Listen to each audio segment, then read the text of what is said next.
அனைவருக்கும் வணக்கம். இன்னைக்கான ஆரோக்கிய பதிவில் நம்ம பார்க்க போகிற ரொம்ப முக்கியமான ஒரு பயனுள்ள தகவல் என்ன அப்படின்னு பார்த்தீங்கன்னா, சிறுநீரக செயலிழப்பு உணர்த்தக்கூடிய அறிகுறிகள், அதற்குண்டான காரணங்கள் மற்றும் சிகிச்சை முறைகளை பற்றி தான் இன்னைக்கு வீடியோவில் நாம் தெரிஞ்சுக்க போகிறோம். ஸோ இந்த பதிவு உங்களுக்கு மிக பயனுள்ள விகிதத்தில் இருக்கும். வீடியோவை ஸ்கிப்பை நாம் கடைசி வரைக்கும் பாருங்கள். வீடியோக்குள்ளே போகிறதுக்கு முன்னாடி இது வரைக்கும் நீங்கள் நம்ம சேனலை சப்ஸ்கிரைப் பண்ணலை அப்படின்னா உடனே சப்ஸ்கிரைப் பண்ணிக்கோங்க. அப்படியே பக்கத்தில் இருக்கக்கூடிய நோட்டிஃபிகேஷனுக்கான பில் பட்டனையும் ப்ரெஸ் பண்ணிக்கோங்க. சரி நேர்களே, வாங்க வீடியோக்குள்ள போகலாம். சிறுநீரக செயலிழப்பின் அறிகுறிகளை அவ்வளவு எளிதாக கண்டறியறது கடினங்க. அதனுடைய வீரியம் அதிகரித்ததற்கு பிறகே அறிகுறிகள் தெரிய ஆரம்பிக்கும். சிறுநீரகங்கள் இரத்தத்தில் இருக்கக்கூடிய கழிவுகளை வடிகட்ட இயலாமல் போகும் நிலையே சிறுநீரக செயலிழப்பு அப்படின்னு சொல்லுவாங்க. இந்த நிலையில சிறுநீரகங்கள் வடிகட்டும் செயலை செய்ய முடியாமல் போகிறதுனால கழிவுகளினுடைய சேர்க்கை அதிகரித்து இரத்தத்தின் கெமிக்கல்கள் சமநிலையை இழந்து ஆபத்தை உண்டாக்குகிறது. அது மட்டும் இல்லாமல் சிறுநீரக செயலிழப்பு பொதுவாக நோயால் பாதிக்கப்பட்டவர்களுக்கு நிகழ்கிறது. அவ்வாறு பாதிக்கப்பட்டவர்களுக்கு கூடுதல் மருத்துவ பாதுகாப்பும் அவசியமாகிறது. சிறுநீரக செயலிழப்பின் அறிகுறிகளை அவ்வளவு எளிதாக கண்டறியறது ரொம்பவே கடினம். அதனுடைய வீரியம் அதிகரித்த பின்னரே அறிகுறிகள் தெரிய ஆரம்பிக்கும்.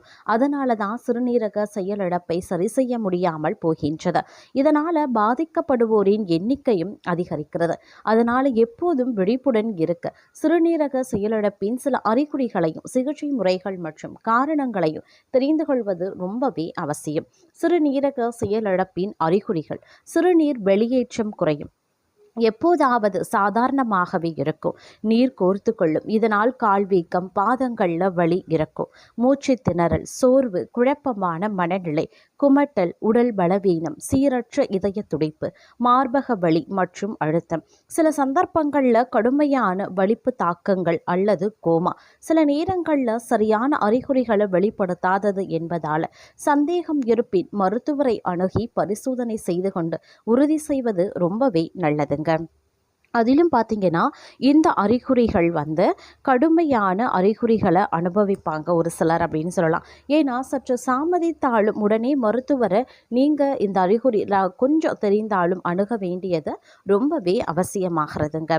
அதே மாதிரி சிறுநீரக செயலிழப்பு ஏற்பட காரணங்கள் அப்படின்னு பார்க்கும் பொழுது, சிறுநீரகங்களுக்கு செல்ல வேண்டிய இரத்தம் குறையும் போது, சிறுநீரகத்திற்கு நேரடியான பாதிப்புகள் நிகழும் போது, சிறுநீர் வடிகால் குழாயில் அடைப்பு ஏற்பட்டு அதனால் கழிவுகளை சிறுநீர் வழியாக வெளியேற்ற முடியாமல் போகும்போது அப்படின்னு இந்த 3 காரணங்களால் சிறுநீரக செயலிழப்பு ஏற்படலாம்.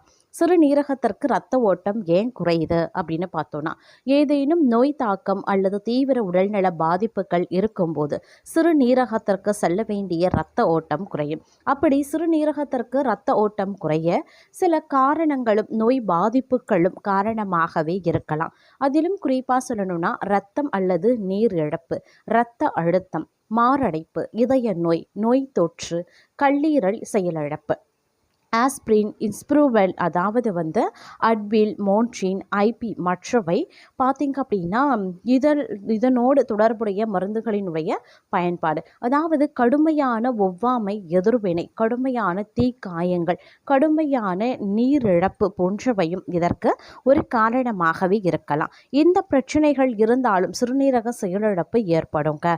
சிறுநீரகத்தை சுற்றி இருக்கக்கூடிய நரம்புகளில் இரத்தம் உறைதல், சிறுநீரகத்திற்கு செல்லக்கூடிய இரத்த குழாயில் கொழுப்புகள் தேங்கி அடைத்து கொள்ளுதல், அதே மாதிரி சிறுநீரகங்களில் இருக்கக்கூடிய சிறிய வடிகட்டிகளினுடைய வீக்கமோ, ஹீமோக்ளோடிக் யூரிமிக் போன்ற இரத்த சிவப்பணுக்களை முன்கூட்டியே அடிப்பதனுடைய விளைவாகவும் உருவாகலாம். அதே மாதிரி தொற்று பாதிப்பு, அதாவது கொரோனா போன்ற வைரஸ் தாக்குதல்கள்லையும் இது போன்ற நிலைகள் உருவாகலாம். அதே நேரம் சில கீமோதெரப்பி மருந்துகள், நுண்ணுயிர் எதிர்ப்பிகள் மற்றும் இமேஜிங் சோதனைகளின் போது பயன்படுத்தப்படக்கூடிய மருந்துகள் பார்த்தீங்க அப்படின்னா இதற்குண்டான வாய்ப்பாகவும் இருக்கலாம். தோல் மற்றும் இணைப்பு திசுக்களை பாதிக்கக்கூடிய அரிய நோய்களின் குழு, அதே போல் அரிதான இரத்த கோளாறு, ஆல்கஹால், போதை பழக்கம் போன்ற நச்சு நிறைந்த பழக்கங்கள், தசை திசு சிதைவு, இது வந்து தசை சிதைவு பார்த்தீங்க அப்படின்னா உருவாக்கக்கூடிய நச்சுக்களால் சிறுநீரக சேதத்திற்கு வழிவகுக்கிறது. கட்டி உயிரணுக்களினுடைய முறிவு இது சிறுநீரக காயத்தை ஏற்படுத்தும் நச்சுக்களின் வெளியீட்டிற்கு வழிவகுக்கிறதுங்க. சிறுநீர் அடைப்புக்கு காரணம் வந்து சிறுநீர் பை புற்றுநோய், சிறுநீரக பாதையில் இரத்த முறைவு, கர்ப்பப்பை வாய் புற்றுநோய், பெருங்குடல் புற்றுநோய், சிறுநீரகத்தில் கல் உருவாக்கம், சிறுநீர் பைய ஆற்றலை கட்டுப்பாட்டில் வைத்திருக்கும் நரம்புகளில் பாதிப்பு, புரோஸ்டேட் புற்றுநோய் போன்றவையும் இதற்கு ஒரு காரணமாக இருக்கலாம். சிறுநீரக செயலிழப்பின் தீவிரத்தை அதிகரிக்கும் நோய் பாதிப்புகள் அப்படின்னு பார்க்கும் பொழுது தீவிர மருத்துவ பாதுகாப்பு கொண்ட நோய் பாதிப்புகளால் மருத்துவமனையில் இருக்கிறது. அதாவது அதே மாதிரி வயது அதிகரிப்பு, கை அல்லது கால் இரத்த குழாய்களில் அடைப்பு, நீரிழிவு நோய், உயர் இரத்த அழுத்தம், இதய செயலிழப்பு, சிறுநீரக பாதிப்பு, கல்லீரல் பாதிப்பு, சில புற்றுநோயினுடைய தாக்கம் மற்றும் அதற்கான சிகிச்சைகள். சிறுநீரக செயலிழப்பால் ஏற்படக்கூடிய மற்ற பாதிப்புகள் என்னென்ன அப்படின்னு பார்த்தோம்னா நீர் கோர்த்து கொள்ளுதல். அதாவது சிறுநீரக செயலிழப்பு ஏற்பட்டால் நுரையீரலில் நீர் சேர்க்கை அதிகரிக்கும். இதனால் மூச்சு திணறல் உண்டாகும். அதே மாதிரி மார்பு வலி, இதயத்தை சுற்றி இருக்கக்கூடிய புறணையில் வீக்கம் ஏற்பட்டு மார்பு வலியை அனுபவிப்பீங்க. அதே மாதிரி தசை பலவீனம், உடலின் திரவம், எலக்ட்ரோலைட்ஸ் மற்றும் இரத்தத்தின் வேதியியல் மாற்றங்கள் சீராக இல்லாத போது சமநிலையை இழக்கும். இதனால் தசை பலவீனம் ஏற்படலாம். நிரந்தரமான சிறுநீரக பாதிப்பு, செயற்கையான முறையில் நச்சுக்கள் மற்றும் கழிவுகளை வெளியேற்றும் அளவுக்கு சிறுநீரக பாதிப்புகள் ஏற்படலாம் அல்லது சிறுநீரக மாற்று அறுவை சிகிச்சையும் தேவைப்படலாம். இறப்பு, அதாவது சிறுநீரக செயலிழப்பு காரணமாக உடலின் அன்றாட வேலைகள் தடைபடுவதால் இறந்து போகும் அபாயமும் ஏற்படலாங்க. இதனை தடுக்கக்கூடிய வழிகள் என்னென்ன அப்படின்னு பார்த்தோம்னா சிறுநீரக செயலிழப்பை கண்டறிவது அல்லது யோகிப்பது மிகவும் கடினமான ஒன்றுங்க. இருந்தாலும் சிறுநீரக செயலிழப்பின் அபாயத்தை தடுக்க சில விஷயங்களை நாம் கடைபிடிக்கலாம். அதிக டோஸ் கொண்ட மாத்திரைகளை தவிர்க்கணும். அதே மாதிரி ஆஸ்பிரின், அசோட்ரிமென், அப்புறம் வந்து அட்வில், மோட்ரின் ஐபி மற்றவை. அது மட்டும் இல்லாமல் வலி மருந்துகளை வந்து அதிகமாக உட்கொள்வது உங்களுடைய சிறுநீரக பாதிப்பு அபாயத்தை அதிகரிக்கலாம். குறிப்பாக உங்களுக்கு சிறுநீரக பாதிப்பு, நீரிழிவு நோய் அல்லது உயர் இரத்த அழுத்தம் இருப்பின் பயன்படுத்துகிறத கட்டாயம் தவிர்த்து கொள்ளணுங்க. அதே மாதிரி மருத்துவரிடம் தொடர்பில் எப்போவுமே இருக்கணும். தங்களுக்கு ஏதேனும் சிறுநீரக பிரச்சனை, நீரிழிவு நோய், உயர் இரத்த அழுத்தம் போன்ற பிரச்சனைகள் இருக்குது அப்படின்னா மருத்துவரினுடைய ஆலோசனைகள், சிகிச்சைகளை தவறாமல் பின்பற்ற வேண்டியது முக்கியமான ஒன்றுங்க. அதே நேரம் ஆரோக்கியமான வாழ்க்கை முறையும் ரொம்பவே முக்கியம். எப்போதுமே ஆக்டிவாக இருக்க பாருங்க. ஊட்டச்சத்து நிறைந்த உணவுகளை சாப்பிடுங்க. சமநிலையான உணவு, மதுவை குறைத்து கொள்வது, இது போன்ற விஷயங்களை நீங்கள் செய்யும் பொழுது ஓரளவுக்கு உங்களால் பார்த்தீங்க அப்படின்னா இந்த சிறுநீரக பிரச்சனையை வந்து தவிர்த்து கொள்ளலாம். அதே நேரம் பார்க்கும் பொழுது முதுகினுடைய கீழ்ப்பகுதியில் அமைந்திருக்கக்கூடிய ஒரு ஜோடி உறுப்புகள் தான் சிறுநீரகங்கள். ஒவ்வொரு சிறுநீரகமும் உங்களுடைய முதுகெலும்பின் இருபுறமும் அமைந்திருக்கிறது. சிறுநீரகத்தின் முக்கிய செயல்பாடு இரத்தத்தை வடிகட்டுவது மற்றும் உடலில் இருக்கக்கூடிய நச்சுக்களை வந்து அகற்றுவது அப்படின்னு சொல்லலாம். இதனுடைய செயல்பாடுகள் குறைவது அப்படி இல்லைன்னா முழுவதும் தடைபடுவது தான் சிறுநீரக செயலிழப்பு அப்படின்னு சொல்லி அழைக்கப்படுகிறதுங்க.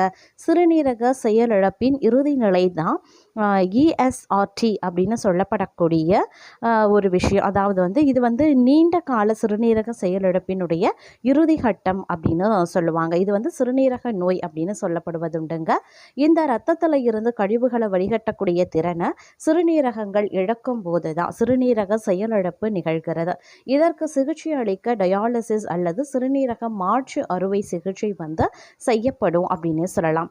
அதே மாதிரி இம்யூன் நோய்கள், சில மரபணு நோய்கள், நெப்ரோட்டிக் நோய்க்குறி, சிறுநீர் பாதை பிரச்சனைகள் போன்ற பிரச்சனைகள் தான் சிறுநீரக செயலிழப்புக்கு மிகப்பெரிய அளவில் வழிவகுக்கிறதுங்க. சிறுநீரகங்கள் மிக மோசமாக சேதமடையும் வரைக்கும் அதற்குரிய அறிகுறிகள் தோன்றவே தோன்றாது. கடைசி கட்டத்தில் தான் சிறுநீரக செயலிழப்பு தெரிய வரும். சிறுநீரக செயலிழப்பை நெருங்குவதற்கான அறிகுறியில் முதன்மையானது அதிகப்படியான திரவம் மற்றும் அதிகப்படியான உடல் கழிவுகள் வெளியேறுவது தான். இது போன்ற அறிகுறிகளை நீங்கள் கவனித்தா அதனை கவனத்தில் கொள்வது அவசியம். அது மட்டுமின்றி அரிப்புகள் ஏற்படுறது, தசைப்பிடிப்பு, குமட்டல், வாந்தி, பசியின்மை, கால் மற்றும் கணுக்காலில் வீக்கம், கட்டுப்பாடின்றி சிறுநீர் வெளியேறுவது அல்லது குறைவான அளவே சிறுநீர் வெளியேறுவது, மூச்சு பிரச்சனை, தூங்குறதுல சிரமம் ஏற்படுறது, வயிற்று வலி, முதுகு வலி, வயிற்றுப்போக்கு, காய்ச்சல் மற்றும் மூக்கின் வழியே இரத்தப்போக்கு ஏற்படுவது போன்ற அறிகுறிகளும் சிறுநீரக செயலிழப்புக்கான அறிகுறிகளாகவே இருக்கப்படுகின்றன. சிறுநீர் வெளியீட்டு அளவை அளவீடு செய்வது, சிறுநீர் சோதனைகள், இரத்த பரிசோதனைகள் போன்ற சில சோதனைகள் மற்றும் நடைமுறைகளை மேற்கொண்டு சிறுநீரக செயல்பாட்டை கண்டறியலாம் அப்படின்னு மருத்துவர்கள் பரிந்துரைத்திருக்காங்க.